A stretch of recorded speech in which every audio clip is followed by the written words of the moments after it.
Hi, good evening, everyone. So, welcome to today's section, and I have Sadiq here who will be sharing with us on how to win the DAAD scholarship to study in Germany. So, Sadiq, how are you doing?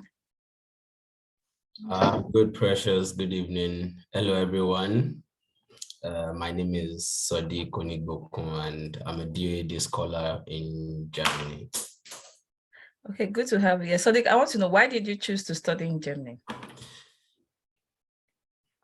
Actually, I didn't want Germany outrightly. I wanted a foreign master's, and like many other people, our funding can be a problem for us. So I had to spread my tentacles, apply to Canada, US, UK, and eventually I was able to get a German government scholarship. So that's why I'm in Germany, and I'm happy about that.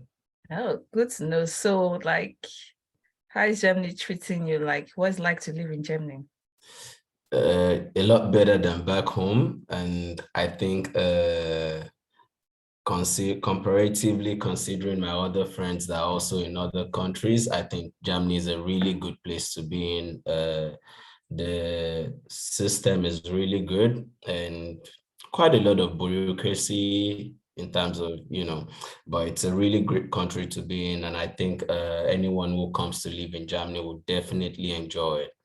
German language can be a little bit of hassle. You need to learn the language if you really want to survive very well here, especially if you are really interested in getting a skilled job, which I believe it's what most people want. You need to understand the language very well because their system is still strongly Deutsch based.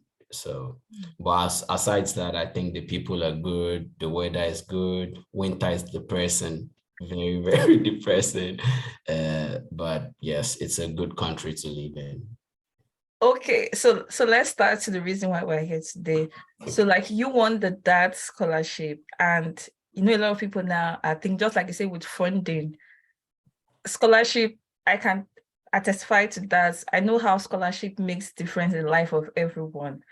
So how did they go about applying for the DAAD scholarship? I can't talk about that because I'm not a DAAD scholar. So you are the experts in this field. Okay, so I made a presentation actually that would make the conversation a lot easier. And would it be okay to share my screen? Yeah, please share your screen. Okay, I'll do that now. Okay, why share your screen? If you enjoyed this conversation, like and subscribe to my YouTube channel. Have you put up the presentation? Hold on a minute.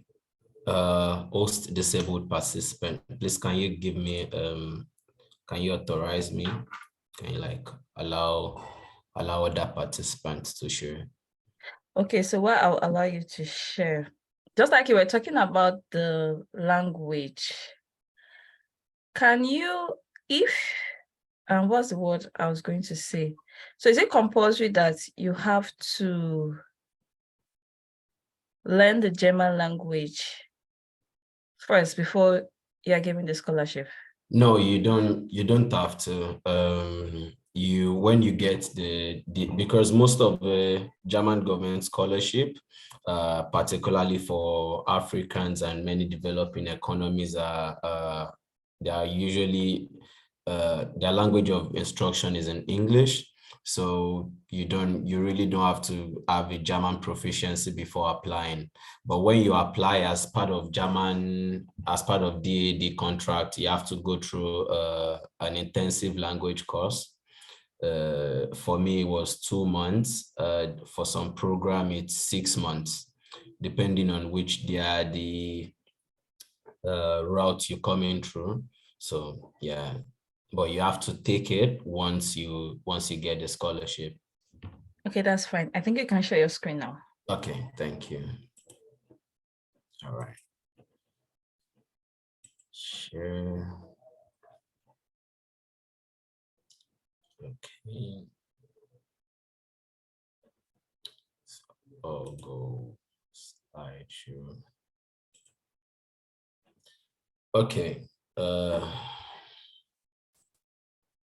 Can you see my screen now? Yes, your screen is visible. Okay, all right. So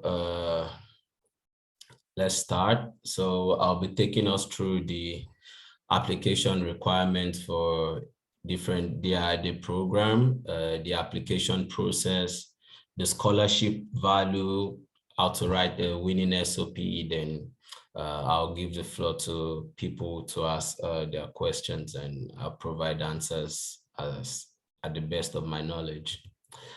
So firstly, I'll be talking about the EPOS. EPOS program is it offers individuals from developing countries the opportunity to study development-related postgraduates in a German university. And currently, I also got awarded under the DAAD EPOS program.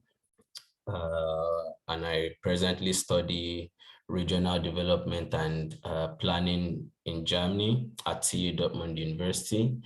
So the major application requirements, you must not have graduated from a bachelor's more than 6 years ago. So it means if you graduated 7 years ago from your BSc, you are not qualified for the DAAD EPOS program.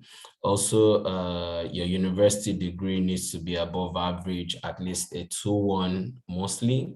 And for the DAAD EPOS program, it is mandatory you have a 2 years practical experience, which is relevant to the program.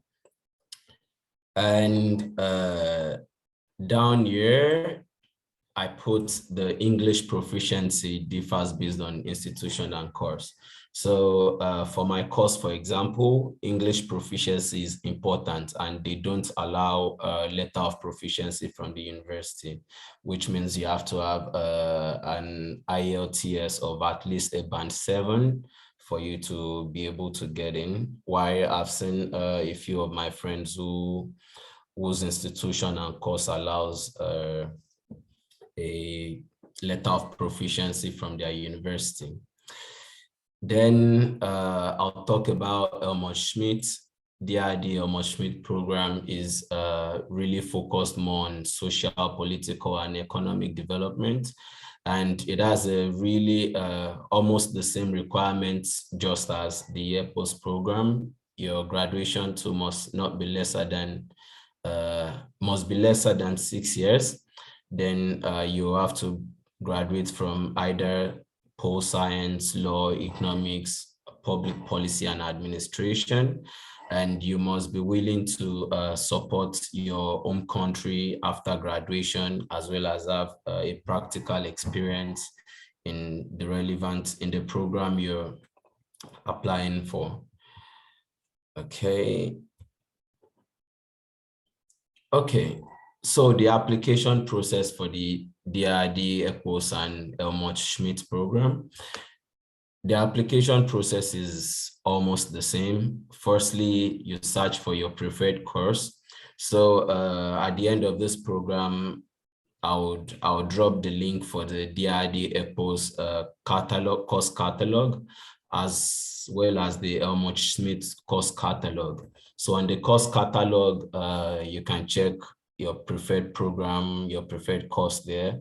And the application cycle for different courses differ, the application time differ. So you need to be sure about the application period. One course might accept application till March, while another stops the application as early as August. So the application cycle differs. After you get your course, your preferred course, you look at their requirements and you compile your application documents. Then after that, you apply to your institution as a DAAD candidate, which is a little different from every other scholarship, for example, Chevening and Commonwealth. For DAAD, it is your school that would recommend you for DAAD scholarship. So it is important you put in your best foot when applying to the institution. while you make it clear that you're applying as a DAAD candidate. So after the institution have gone through their scrutiny, then they select you for the scholarship. And after selection, you go through an interview with a DAAD representative. Usually, once the institution has selected you or nominated you for a DAAD scholarship, there's about 80% chance that you get a scholarship, because the interview is not really an interview that would scrutinize you so much. The interview is really lenient. They just want to know who you are and what is in your application. Why did you choose the course? Why Germany? Just basic questions, actually. And after that, then DRD invites you to upload your documents and wait for this. Then you wait for the scholarship award. And after that, prepare yourself for Germany. So there's a different one. And this one is the DRD Leadership for Africa program. The DAAD Leadership for Africa program is mainly targeted towards highly qualified refugees who hold refugee status in Chad, DR Congo, Niger, Nigeria, or Togo. Also, qualified graduates from these countries too can also apply for it. And the good thing is, previously it was just Chad, DR Congo, Niger, and Togo. Nigeria was just added to the leadership program this year. So it's still pretty fresh for a lot of Nigerians. And I think a number of people still don't know about this particular route for scholarship at the moment. And it supports all courses, every course you can think about except medicine, vet medicine, dentistry, law, arts, and architecture. And if you have a degree in medicine, you can apply for public health or biomedical masters or something related to medicine, but definitely not medicine. And why this course is different is that you don't have to have admission. You don't have to have an admission in Nigeria before you come. So you apply directly to DRD. Then DRD looks at your documents, they review it, and DRD accepts you as a scholar if you meet up the requirements which they want. Then you come to Germany. Usually the application cycle closes sometimes in March, I think. Then by April, the admission decision comes out and you can come to Germany. So when you get to Germany, you can then apply for the course, for the school you want to study in right here in Germany. So within that period, you'll be going through a compulsory 6 months in intensive language course in wherever they want you to be. So it's really different from the other ones where you must apply for the institution from Nigeria. The Leadership for Africa is good, and you don't really have to have the 2 years work experience compulsorily. It's really good for fresh graduates, and I really think I would recommend it for a number of people too, because it's quite lenient, but of course you're going to be fighting with a lot of people. So what is the scholarship value for DAAD program? Currently at the moment, the DAAD scholarship is 934 euros per month, which from the 934 euros, you have to pay your rent inside that. And your rent could take up maybe 350, 400 euros, 450, depending on which city you live in. And the rest is for your stipend, for your care and all of that. Also, it has a comprehensive health insurance. So when DRD puts you on a private health insurance scheme, which covers all of your time in Germany. Also, they provide travel allowance between Germany and your respective country, as well as a study and research grant within that period. At the same time, they provide rent subsidies. So there's a rule in Germany that if you study and you pay more than 30% of your allowance on rent, then DAAD provides a subsidy for you that covers up for the excess on the 30%. So for example, let's say 30% of 934 is something around 300, 310, thereabout. Then your house rent is maybe 400 euros or 450 euros, depending on your city or your apartment. So DAAD would pay you back about 120 euros, the offshoot on the allowance.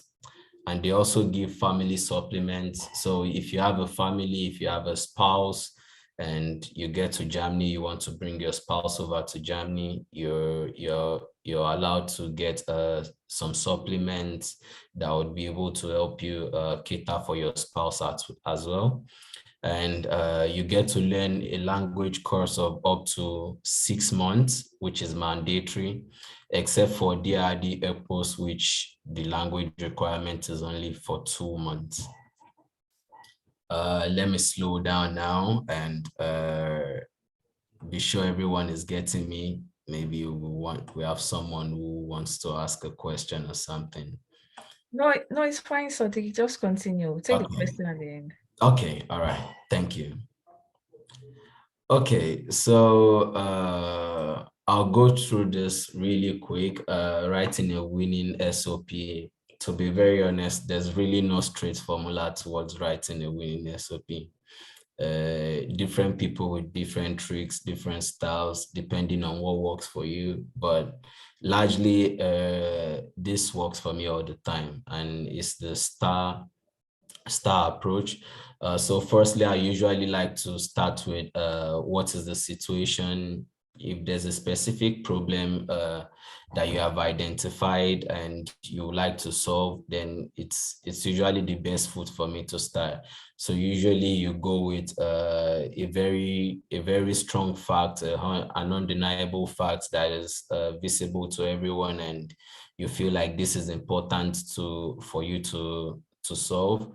So as an urban planner, for example, I could decide that urbanization is a problem in Lagos, for example, rapid urbanization, and there's a lot of problems surrounding housing, transportation issues, and all of which I would like to solve. Then after that, I can go straight into what specific problem I have found or I have identified. It could be that I discovered there's not enough social housing to support the poor. And I think I would like to tread this research part to learn about what are the strategies, what are the policies, initiatives that we could use to maybe solve the situation of social housing in Lagos. So the next thing is task. Usually this way I go in with my work experience, what has my experience been and what I have been doing so far. And now it really connects with my goal, my interest. And the next thing is the action. Why do I want to take on the study? Why this particular institution? Why not another institution? Why the country? What exactly interests me about the institution? So this place is important for you to research about the institution you're going. And that way, when whoever is assessing you knows you have done your research, there's a reason you want this institution. For example, why I really want TU Dortmund when I was writing my S.O.P was because TU Dortmund has the best urban and regional planning department in the whole of Germany, possibly one of the finest in Europe, actually, which is something I felt like, okay, this is a good shoot for them. And I put that into my application and all of that. Then why Germany? Why this country? Germany is one of the most diverse and multicultural country in the whole of Europe. The people, the culture, it's something important for me to learn because Germany passed through 2 world wars, and at the moment, Germany is about the fourth biggest economy in the world. It is important for you to see that there's a strong plan towards development in this country, and there's really something to learn from them, you know. So you really need to find what is your own story. How does Germany really relate with what you really want, you know? So you find your balance somewhere, do your research on that, and then finally results. What is the output of your study? What is your long-term plan? What is your long-term interest? Of course, we all lie. Not lie precisely, but everybody wants to go back home. You have to make that clear, because that is the reason why they are funding you in the first place. It is important you make whatever you're writing. It is important you stretching your foot that you want to go back home and make an impact in your country. Then you talk about what strategies do you want to use when you go back home to really make this happen. Do you have does your former employer want to employ you back? Do you have a connection with an NGO that you feel like you have a partnership with and you would like to go on to work with them? Or you have your own personal ideas, your own personal initiative, which you think you want to spell out? Just put it there, but make sure you say something about your long-term plan and how it really connects back home, as well as how it connects to your study program through your time in Germany. Okay, let me just say something about like what you've just been saying about why the school and why the country. Yeah. Just to add to what you're saying, I think most time the mistake a lot of people make is to be generic to say, this school has best facilities. That is a generic point. Believe you me, like every institution in the developed country has facilities. So you have to be specific. If you are someone maybe studying health, to say, call the name of the research institute to say, okay, you have the ABC Institute that partners with this.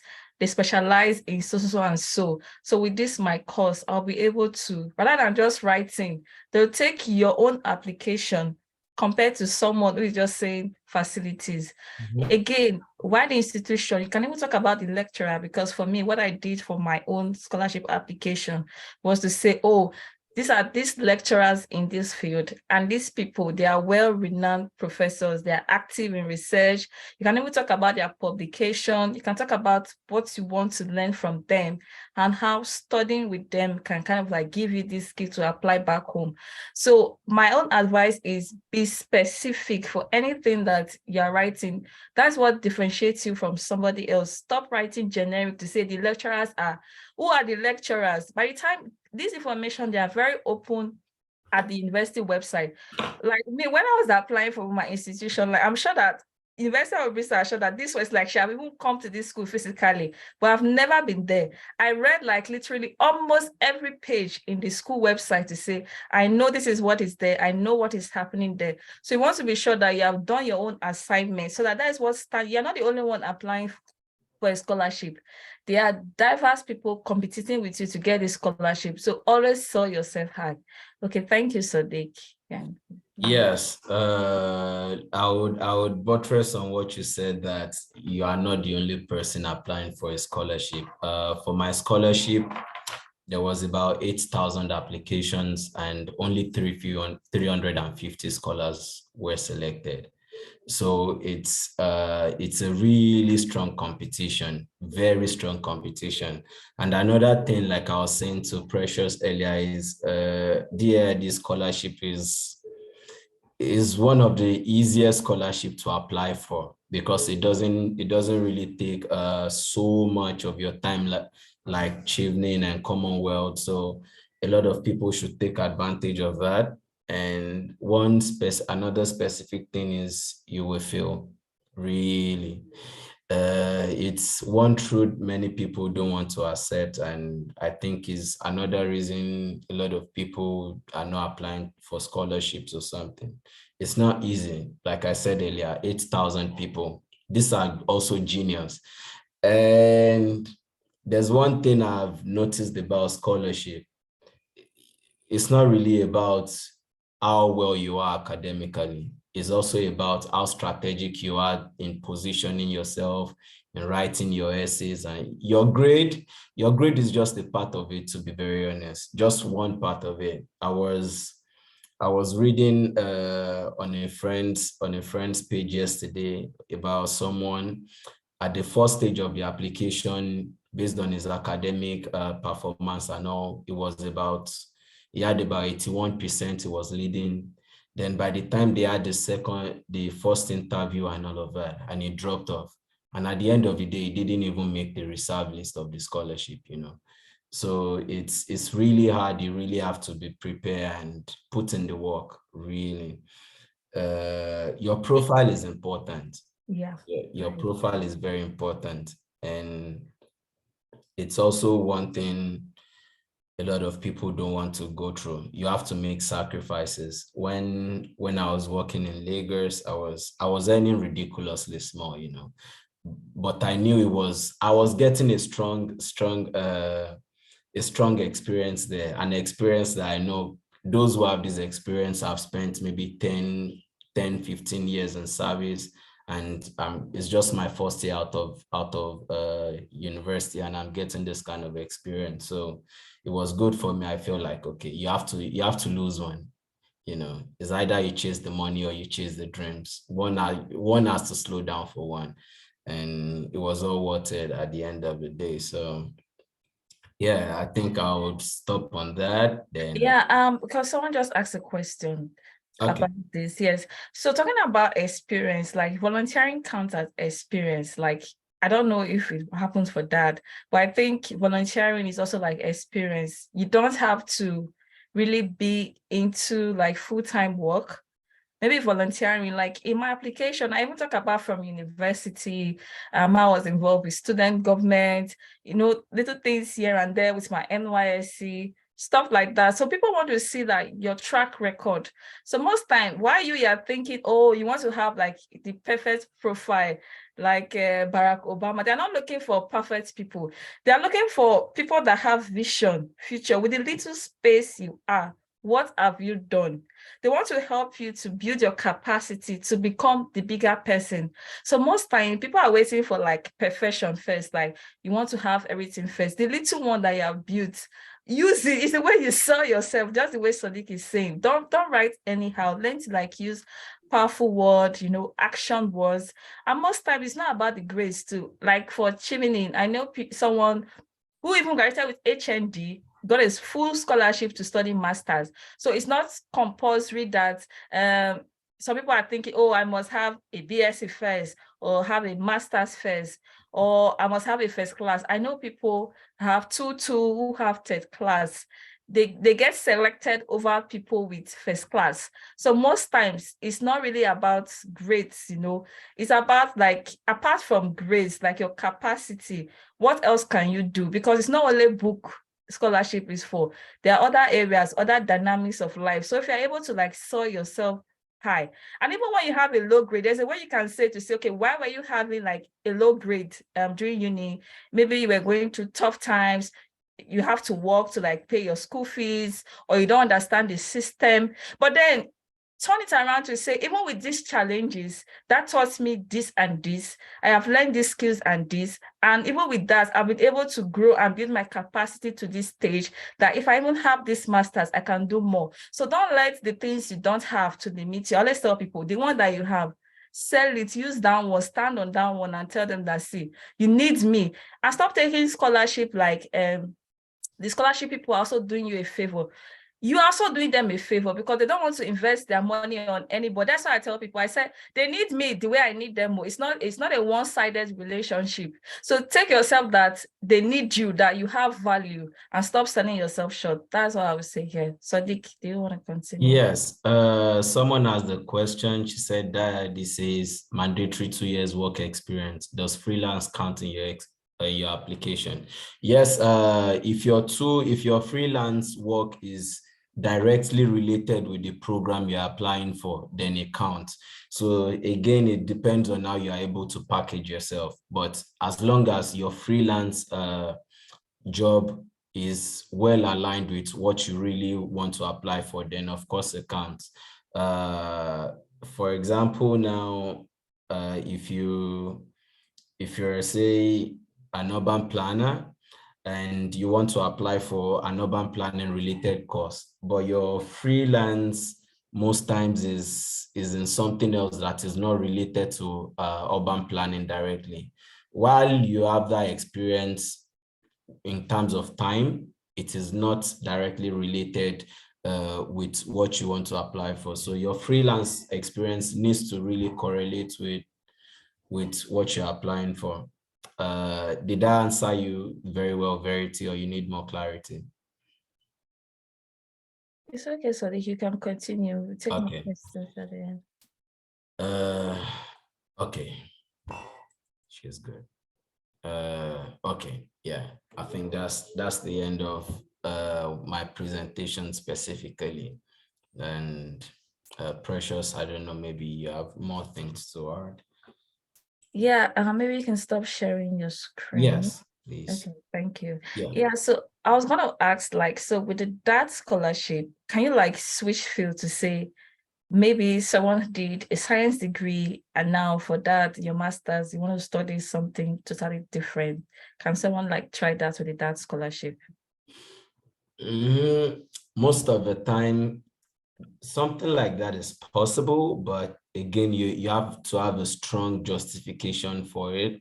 And if your work experience is strong enough to, because most of the time, like I said, is more about the institution for DAAD, not directly DAAD. If the institution allows you to apply for something like that, then why not? It goes for it. So like you're saying, for example, you have, I think there's always a way you can connect a lot of things together.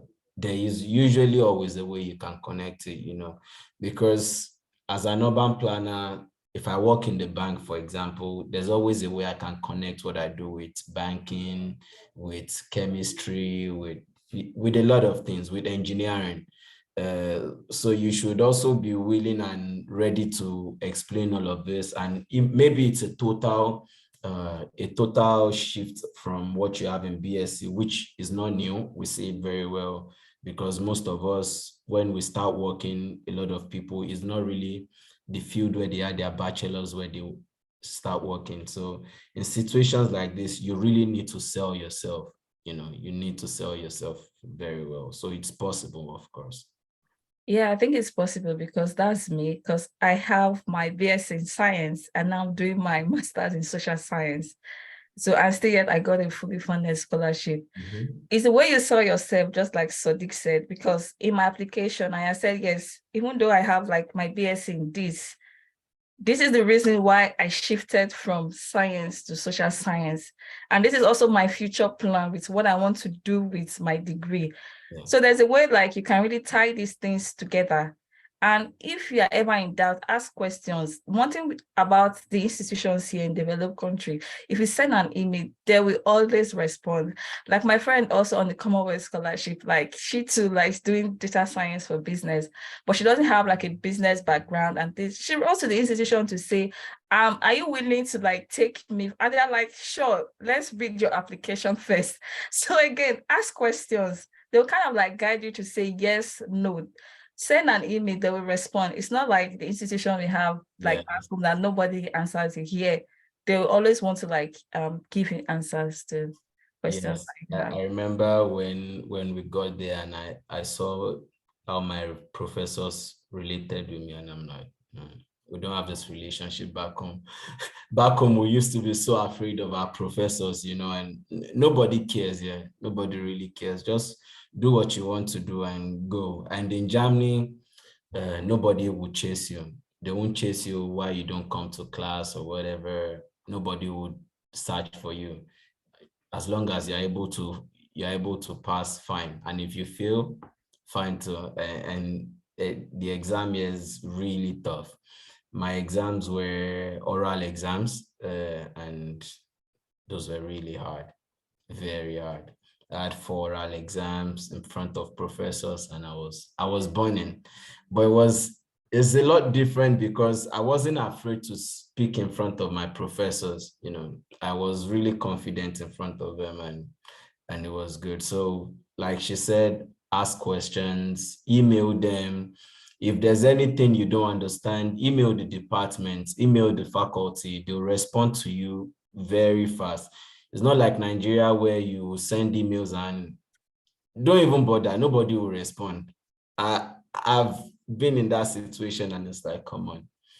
So yes. So with that, do you also need like reference letters?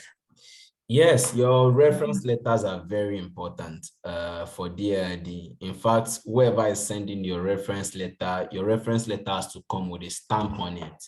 So you can't lie. You can't forge a reference letter or whatever. And they go through a strong scrutiny of your application. So don't try to fake or forge anything. Yes. And about the reference, I think that is also one problem a lot of us face in Nigeria. Our professors, our lecturers, whenever they want to write us a reference letter, academic references, they just write whatever they want. You know, I don't know if they just write it like, let me just give you. If your professor wants to write your reference letter, they really need to write it like you are the one writing it, to be very honest. They need to be willing to sell you, to market you to the admission committee. So one trick I have learned is that if you have a lecturer in your department that you have a strong relationship with, in fact, when you tell them to write a recommendation letter, you can throw it to them if you can write it yourself and they just vet it, then they send it back to you. That is possible. So that way you are able to really articulate better for them because they don't have time. And anyone who is going to really write for you 350 to 500 words, recommendation letter, full details, it is hard. It takes time. Ordinarily writing an S.O.P for 500 words, you have to come back to it over and over again, not to talk of lecturers who don't have time. They just want to write it and send it to you. So if you want to avoid that and you have a good relationship with your lecturer, one or two of them, reach out to them, talk to them. Some people are willing to write it very good. For example, I'm lucky. I have two lecturers back in school. Whenever I tell them, oh, I have an application and it requires a reference letter, they write it too detailed. I used to read it and I'm always grateful that I'm able to get the opportunity of a lecturer willing to go through all of this process for me. That is so good. So, and it's important you build your relationship with your professors from school. If you don't have a relationship with them from school, when you're out of school, the bond breaks. And it's really even more hard for you to just message them randomly to want a recommendation letter. And because of the fear they put in us, you don't even know how to start telling them, sir, this is how you must write it. You should write it this way. And so, yes, so you need to create that connection with your professors. And for DAD, the request for 2 academic references and 1 professional reference. So the professional reference is usually from where you are working at. Also, the request for job certificate. So job certificate is not really something that everywhere you have worked, as part of your 2 years experience, which you listed on your CV, you need to get a job certificate from them. Let me see if I can share my screen to show an example of some job certificates here.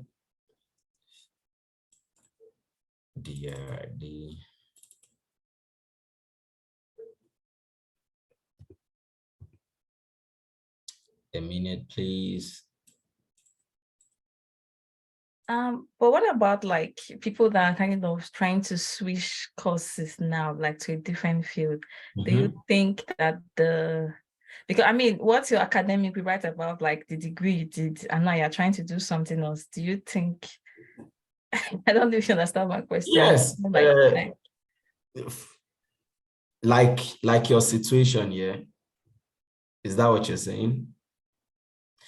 Yes, of course, you definitely can switch. That is why I'm saying your institution matters. So, it is because I discovered schooling in UK is quite different from schooling in Germany as regards application requirements.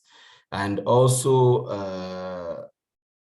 German systems seem to focus more on the relevance of your bachelor's to your master's. Yeah, they seem to focus on the relevance of your bachelor's to your master's. So yeah, hello, Sadiq. Yeah, someone is asking. I think probably she came late. You know, you were talking about like Oh yes, that yes, yes. leadership scholarship. No, Ada, I didn't apply for the leadership scholarship, leadership for Africa actually, because Nigerians actually just got added to the list. That was, I think that's this year or last year. Nigerians just got added to the list. So the leadership for Africa is a pretty fresh scholarship for Nigerians. But I'm a DAAD post scholar. Is there any other question you would like me to answer? So Sadiq, I wanted to know, like, beyond the waiting time, how long does it take from like when you apply for the DAAD scholarship to the final selection? Okay, so firstly, I applied for my institution in September. Then by December, they sent in the admission decision, which I was recommended for a scholarship. And about a week later in December, that was like December 14, I had my DAAD interview, and I had to wait till February. Yeah, I waited till February before DAAD contacted me to upload on their server. Then I uploaded my documents, and I think it took around 3 or 4 weeks before my award certificates dropped. So the process is about Okay. 9 months or thereabout in total. Okay, but with the, just like Ada is asking, with your EPOS and the DAAD for development, is it like similar process too? Do you think? No. So like I said earlier, leadership for Africa, you don't have to have an admission in Germany before you come to Germany. You apply directly to DAAD for leadership for Africa, and DAAD looks at your document, then awards you the scholarship. Then you come to Germany. When you get to Germany, you can apply for your institution when you get here in Germany, but you are responsible for applying to the institution you want. However, for EPOS and Elmont Schmidt, you have to apply to the institution from Nigeria. You have to get admission from Nigeria, and DAAD needs to award you you have to get your admission from Nigeria immediately. Okay, it's not only a Nigerian thing now, from like any other country. Yeah, from any other country. It's just like a Nigerian. Yeah, I'm Nigerian. Okay. So what about like the interviews? So what tips will you give? Because now it's just one step to like submit, and then they call you for interview. So maybe you want to like share tips so that when people also apply for like the DAAD EPO, and then they go to face interview. So what are the things? What will you suggest? What advice do you have to make them like pass that interview stage so like get the final award of the scholarship? Okay, so usually, like I said, the interview is almost basic for me, in my opinion, because when I had my interview, it was just basic things that were on my statement of purpose already. Why do I want Germany? What was my interest, or what is my interest, and all of that.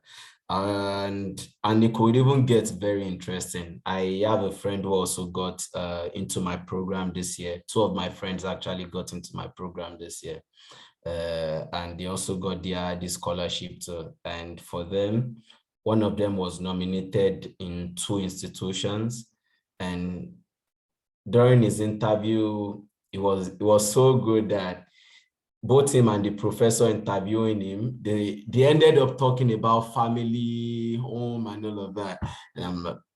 So it's a really lenient interview. Like I said earlier, if you get the scholarship, there's about 90% chance that you get the award.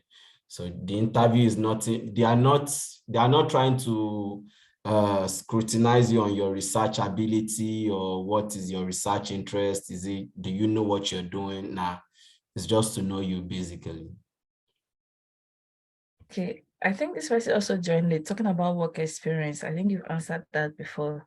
Like, do you need Yeah, work for experience? DAAD leadership for Africa, nah, you don't need the work. Let me send in the documents here. I think I have the document somewhere here for Okay, people to, thank you. So just drop the link in the chat yes. box. Okay. So, hold Okay, on. so I'll ask you like generally, so like what advice will you have for like someone like who, who had made up their mind to say, okay, I'm choosing Gemini like Mhm. for my study destination. Like what strategies like would you give?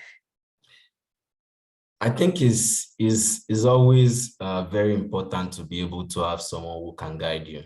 I think it's really key. It's like an opener. Once Because when I got into my scholarship, I realized it just needed strategy.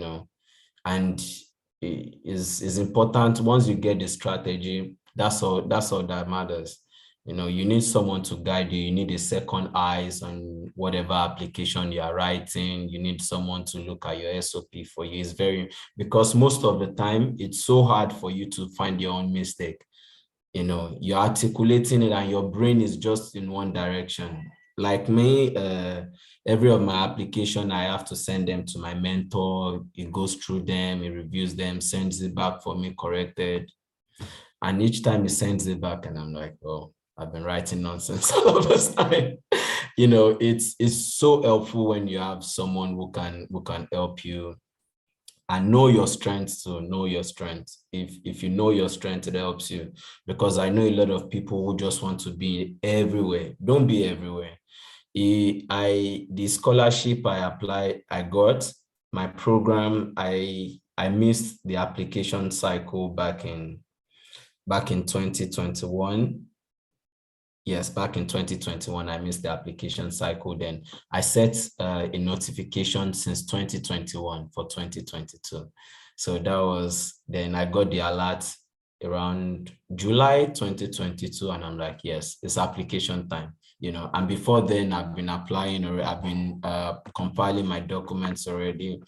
And I saw it. I know this is me. I have everything they need for this program. I just need to put in the work. So know yourself. Don't just apply everywhere because you want a scholarship. Look at the requirements. See that you really fit in. And that's just it most of the time. And be resilient. Again, if you fail, not fail precisely, but if you don't get in, because I don't see it as failure. If you don't win an application, if you don't get in, it's not because you're not good at it. There are tons of people that are applying just like you're applying to, and they are genius as well. There are people better than you. And so you have to see it as, okay, we run the race again. So it takes a lot of resiliency. I emailed over 50 professors and I got more than 20 scholarship rejections. So I put in the work, and just one scholarship really changed the whole story. And every other professor, I was like, okay, that was that. Yes, now I'm in Germany. Easy. So Yeah, that's it. And just like add some certain tips, like people do a lot of things. Like some people volunteer for water, you volunteer for education, volunteer for climate change, you mhm. volunteer for agriculture. Please, when you're writing your application, try to tie it to one idea. Believe you me, like I'm someone who has a lot of passion. Like I do different things, but then I kind of like build my profile and my portfolio around one particular area. The same way too, because if someone is reading your application, here you're talking about education, The next place you're talking about climate justice. The next place you're talking about agriculture. The person is confused, like, okay, so what exactly do you want? So please learn to tie your application. Even though you're doing so many things, even in my CV, I don't put everything I do. I put the things that are relevant to that thing I'm trying to pursue. Take those things out and leverage on, if it's agriculture, look around like your agric examples and write around those areas. Let it be in line with the course you want for. Forget about every other thing you've done in education. Scholarship is not about quantity. It's more about the quality. So spend your time to kind of like tailor your application. And also, if you're also changing fields, something that can help too is like, if you're also taking short courses, like me, even though like I said, I did science and then I'm going to social science, I kind of like there are free courses you can take. Coursera is there, Udemy is there. So I've taken some courses here and there. I've gone for fellowship programs and I really have experience. They know that this one, she has experience in this sector. So let's give her that chance and opportunity. So let it not be that, oh, because you left school, like me, I haven't graduated from school a long time before I thought of doing a master's degree. But in the space of those gaps, I was taking courses here and there. Let it not be that, oh, this one graduated 10 years ago. You have not been studying, you have not been doing anything. Show that you are someone who loves to learn. I think that can be really, really helpful. And also don't try to like copy templates. I see a lot of people make the same mistake. Everybody is unique. One thing with scholarship is that these people, they'll be reading application. By the time you even copy someone's templates, you don't even sound unique and original again. They're like, we've seen something like this before. I know that, yes, just as Sadiq has given, use the STAR approach, find a way to like tie your own example. Don't take somebody's essay and then you replicate it. That's plagiarism. They will not even give you the scholarship. Maybe you say, so that's why I don't like giving people my essay. I said, no, I won't give you my essay application. Just listing, like look around the strategy the person used to write yours. Don't go and copy word for word or say, I must follow this template. I must follow this particular format. I think those are some of the ideas that I think I'll have. So Sadiq, I don't know if you have any more things to say before we kind of like wrap up for today. Yes, I think that's enough. I dropped some links and documents. There's a document for the Leadership for Africa for Elmot Schmidt, and I dropped the last link for the EPOS program too. Okay, so I'll drop my LinkedIn page in case any one of you wants to reach out to me. I think it's easier to reach out to me on LinkedIn most of the time. So yes, so I dropped my LinkedIn too. If you want to join, follow me, connect, send a message whenever. I'll be there. All right. Thank you so much, Sadiq, for your Thank time you. this evening. Thank you, Precious, for inviting me around. All right. And we wish you good luck in your application. And if you like this video, please subscribe to my YouTube channel. Thank you. Bye. Bye, everyone.